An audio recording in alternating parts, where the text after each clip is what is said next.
Trailblazer Postgame Show with Coach Todd Franklin and written by Good Samaritan Hospital, the official provider of athletic training services for Vincennes University. Back with comments from Coach Franklin after this timeout for GSH. WVUB is supported by Good Samaritan. Good Samaritan is dedicated to improving health and well-being in the community. With advanced medical care and compassionate caregivers, they strive to make a difference every day. Learn more about their mission at gshvin.org. Coach, congratulations on what we thought would be and turned out to be a big win tonight over an undermanned Olney Central basketball team, 16-3, our 10th win in a row, so it was a victory. Yeah, I thought we were pretty good, except we didn't guard Bethea. Not at all. We didn't want to move our feet, and when we did, we didn't want to do it the way that we're supposed to. But other than that, I thought, we were, for a game of this type, once it got that way, I thought we were pretty good. I would like to see our inside guys want it more. When they did, Nas didn't want it all in the first half. In the second half, when he wants it, he scores every time. He's as good a finisher, natural finisher, as we've had since Lonnie. It's just getting him hungry to want to do it is the problem. We started out, they played a zone pretty much all night long, so that three-point look was there, and we really got rolling with the three-point shot. Dayton had 4 threes in quick fashion before he got that second foul. So we had the three-point shot going from the start of the game. Well, we moved the ball pretty well. I thought, I looked down, we only had 6 turnovers in the game. We try to share it, move it. We played against zones, press all year. They're not going to bother us. We're going to get good shots if we move the ball and work it like we're supposed to, just whether we make them or not. But I thought we moved it pretty well. I thought, again, when you only have 6 turnovers, we handled it. So offensively, we were all right for a game like this. Defensively, like I say, we stopped everything else. We just didn't want to guard Bethea. We got off the great start. Then midway through the first half, I thought maybe we kind of got you were doing a lot of substituting at that point, got a little bogged down right there, and maybe you're a little dissatisfied with our play, maybe from the 11 minutes to the 5-minute mark.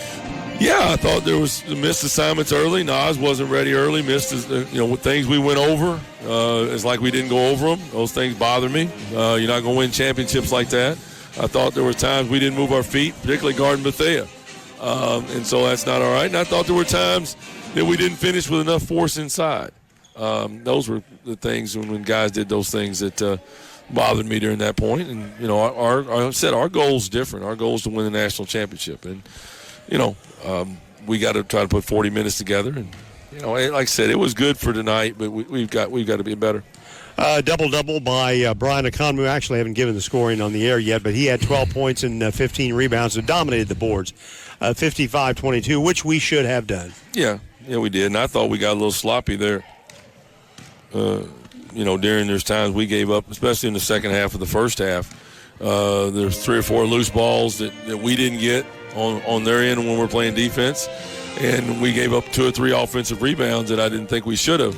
I thought there was a little lack of intensity at that point, and that's how they generated some points. If we would have cleaned those things up there in the first half, we would have held them under 20. But, again, you're nitpicking, but that's what we're supposed to be doing. We're supposed to be nitpicking because, again, we're trying to be national champs. Everybody got in the game. Everybody got to score. Even Mayo Swansea and Tavion got in the game.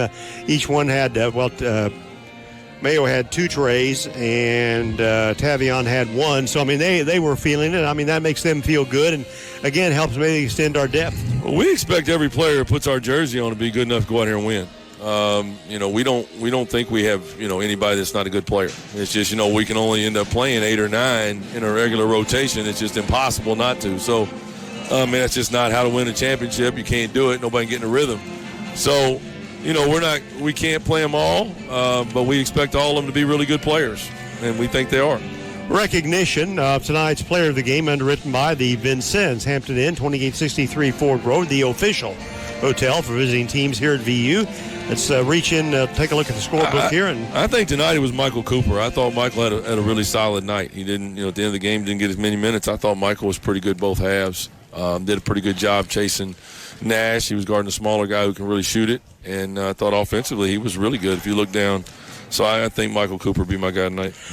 A different story on Saturday. We're going to go to Wabash Valley again. Reiterating to the fans, that's an early game, 7 o'clock Vincennes time, which is good. But a whole different story. They are deep, and they do have talented players across the board. They don't have a single prolific scorer, and they've been inconsistent at times. But when you say Vincennes and Wabash Valley, then you know we're going to be in for a battle. It'll be rough down there. It'll be physical.